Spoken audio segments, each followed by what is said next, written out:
Assalamualaikum warahmatullahi wabarakatuh. Selamat datang di channel kelompok 8. Pertama-tama yang kami hormati Bu Anissa Nurfitriana selaku dosen mata kuliah Akuntansi Keuangan Lanjutan beserta teman-teman yang kami banggakan dan kami cintai. Di sini kami akan menjelaskan mengenai akuntansi agen, cabang, dan pusat. Sebelumnya izinkan saya memperkenalkan diri. Saya Siti Sabrina dengan NPM C10190233. Tentunya saya tidak sendiri karena ditemani oleh rekan-rekan saya. Yang pertama ada Azela Aurita dengan NPM C10190212, Risti Vela C10190241, dan Sri Mulyati dengan NPM C10190247. Langsung saja kita ke pembahasan selanjutnya. Di sini saya akan menjelaskan mengenai akuntansi untuk agen dan cabang.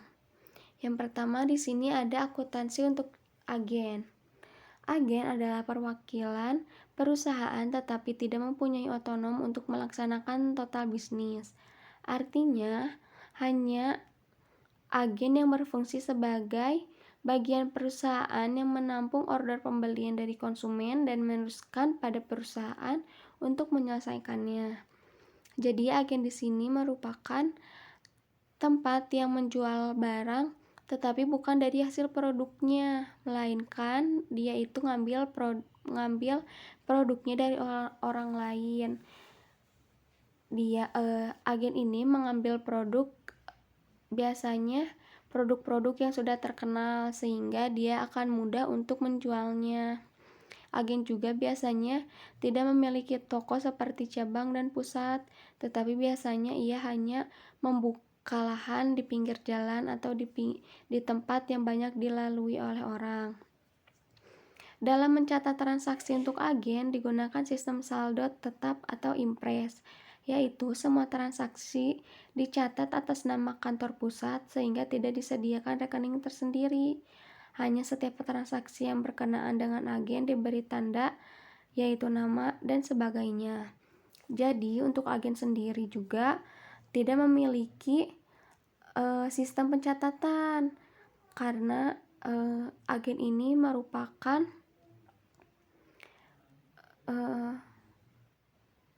perwakilan perusahaan. Jadi apabila ada transaksi antara di agen, maka yang akan menulisnya itu kantor pusat, sehingga agen ini tidak disediakan rekening tersendiri. Untuk yang selanjutnya ada contoh kasus agen di PT Singgasana yang berkedudukan di Kota Malang bergerak dalam bidang alat-alat kesehatan. Pada awal tahun 2007 membuka kantor agen di Kediri. Lalu transaksi keuangan yang terjadi pada PT Singgasana selama tahun 2007 adalah sebagai berikut. Transaksi pertama, ada kantor pusat yang mengirim kas senilai 10 juta rupiah sebagai modal kerja awal di kantor agen. Transaksi kedua, kantor pusat mengirim barang dagangan sebagai sampel dengan harga pokok Rp2.500.000. Yang ketiga, kantor pusat membeli barang dagangan untuk mengisi persediaan seharga Rp400 juta secara kredit. Transaksi keempat, yaitu transaksi penjualan yang terjadi di PT Singgasana selama 2007 yang terdiri dari penjualan langsung yang dilakukan oleh kantor pusat sebesar Rp500 juta dengan harga pokok penjualan Rp300 juta. Lalu ada penjualan yang melalui kantor agen di Kediri sebesar 200 juta rupiah dengan harga pokok penjualan 160 juta rupiah. Transaksi yang kelima, ada pelunasan utang dagang sebesar 200 juta rupiah. Transaksi yang keenam, ada biaya-biaya yang dikeluarkan oleh PT Singgasana selama tahun 2007 sebagai berikut. Biaya pemasaran kantor pusat sebesar 40 juta rupiah, biaya pemasaran kantor agen sebesar 12 juta rupiah, dan biaya administrasi dan umum kantor pusat 16 juta rupiah, biaya administrasi dan umum kantor agen sebesar 3 juta rupiah. Transaksi yang ke-8 ada depresiasi gedung yang menjadi beban tahunan PT Singgasana. Depresiasi gedung kantor pusat sebesar 7.500.000 rupiah dan depresiasi gedung kantor agen Kediri sebesar 3 juta rupiah. Lalu yang terakhir, transaksi yang ke-9, penggunaan persediaan sampel sebesar 2.500.000 rupiah. Pembahasan soal kasus. PT Singgasana perlu melakukan penjurnalan atas transaksi yang terjadi di kantor pusat dan kantor agen Kediri. Transaksi yang terjadi, yang pertama ada transfer kas ke agen sebagai modal awal. Dengan jurnal modal awal agen Kediri di debit, kas di kredit sebesar 10 juta. Transaksi kedua, pengiriman barang sampel dengan jurnal persediaan sampel agen Kediri di debit sebesar 2.500.000. Persediaan di kredit sebesar 2.500.000. Transaksi ketiga, pusat membeli persediaan secara kredit. Jurnalnya persediaan barang dagang di debit sebesar 400 juta. Utang dagang di kredit sebesar 400 juta. Kenapa muncul utang dagang? Karena kantor pusat membelinya secara kredit. Transaksi keempat, penjualan di kantor pusat dan agen Kediri. Untuk jurnal penjualan itu piutang dagang di debit sebesar 700 juta. Penjualan kantor pusat di kredit sebesar 500 juta. Penjualan agen Kediri di kredit sebesar 200 juta. Sehingga kalau dijumlahkan penjualannya jadi 700 juta. Selain itu, penjualan juga muncul beban HPP di masing-masing kantor. Beban HPP untuk kantor pusat sebesar 300 juta di debit, beban HPP agen Kediri sebesar 160 juta di debit, persediaan barang dagang sebesar 460 juta di kredit. Selanjutnya, transaksi kelima, muncul pelunasan utang dagang. Jurnalnya, utang dagang di debit 200 juta, kas di kredit sebesar 200 juta.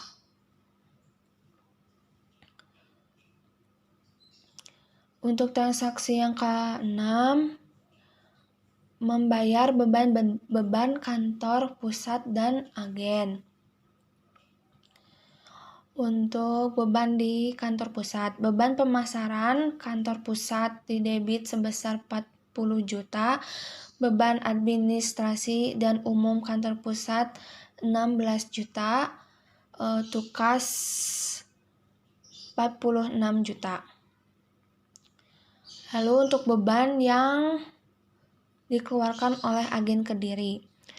Beban pemasaran agen Kediri sebesar 12 juta di debit.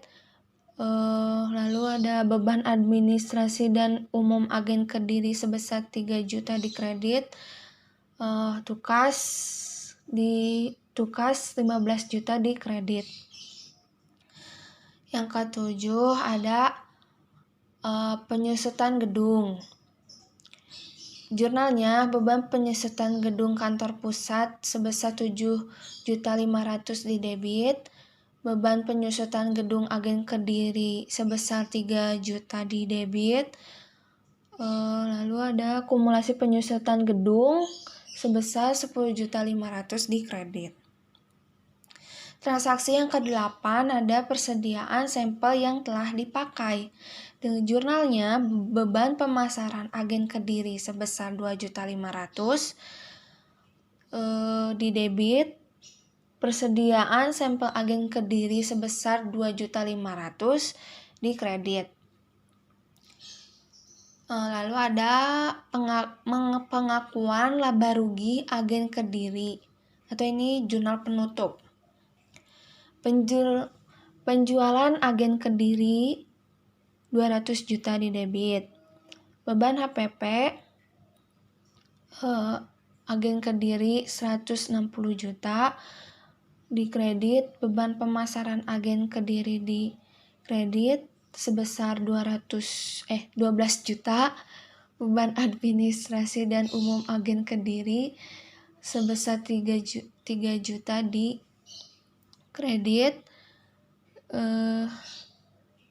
Total jadi perolehan laba rugi di agen Kediri sebesar 25 juta yang diperoleh dari 200 juta dikurangi 160 juta dikurangi 12 juta dikurangi 3 juta sehingga diperolehlah 25 juta.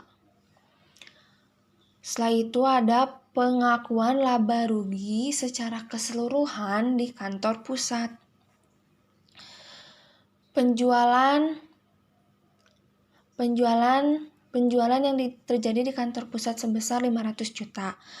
Laba rugi yang diperoleh dari kantor agen Kediri sebesar 25 juta nya di debit. Terus ada beban HPP kantor pusat di kredit sebesar 300 juta, beban pemasaran sebesar 40 juta di kredit, biaya administrasi dan umum sebesar 16 juta di kredit, sehingga laba rugi yang diperoleh oleh kantor pusat sebesar 169 juta.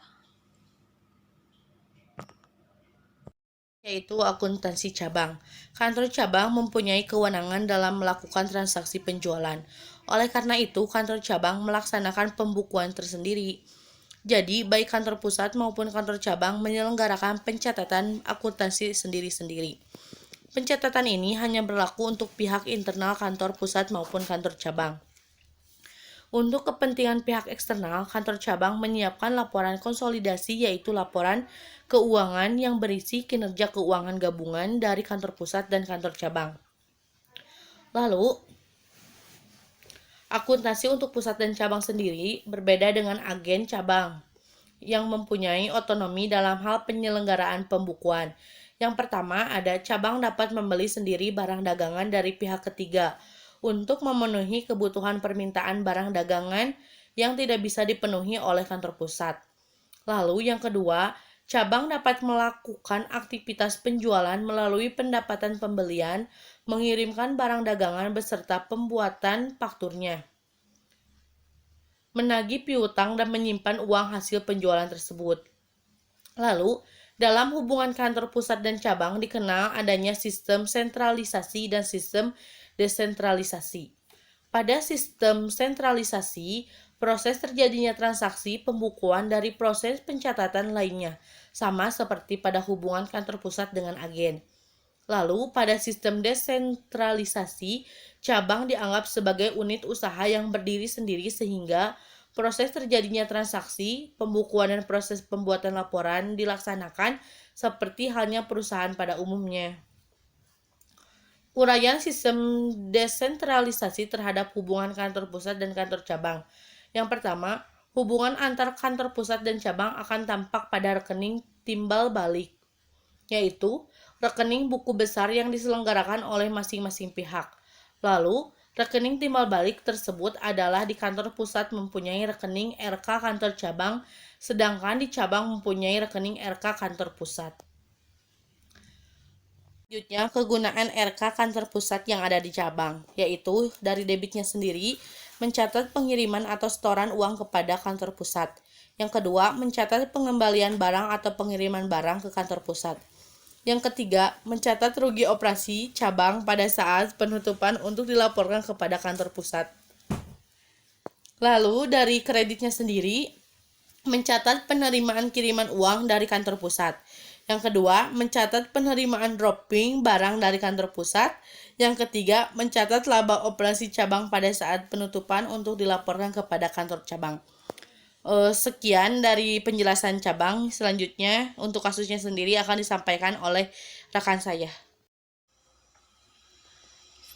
Nah, sekarang ada contoh kasus akuntansi untuk cabang.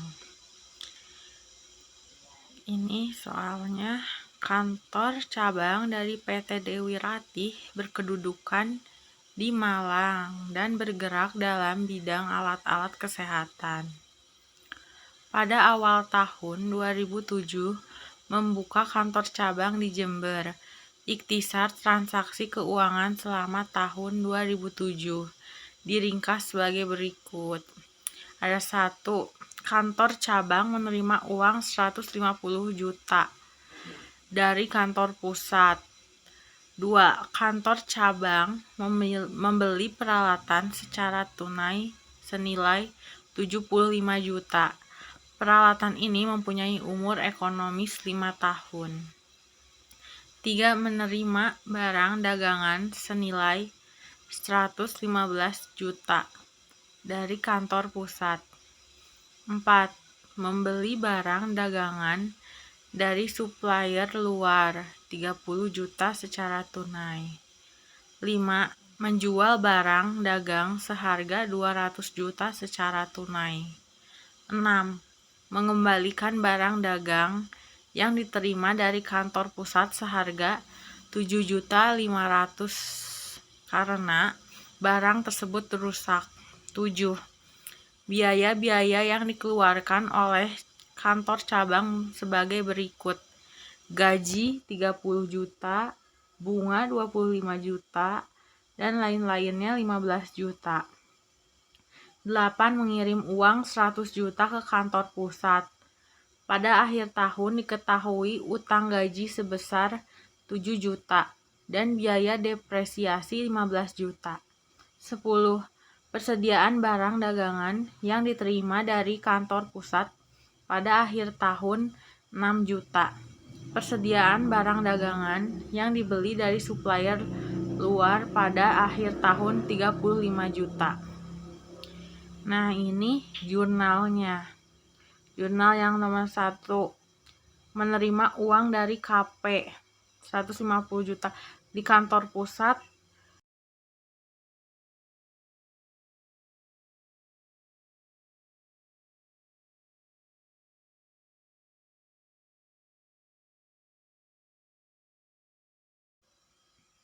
Nah, ini jurnal nomor 1, menerima uang dari KP 150 juta.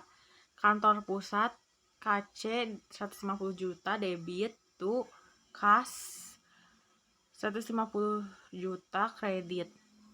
Kantor cabang kas 150 juta to KP 150 juta. 2. Membeli peralatan seharga 75 juta.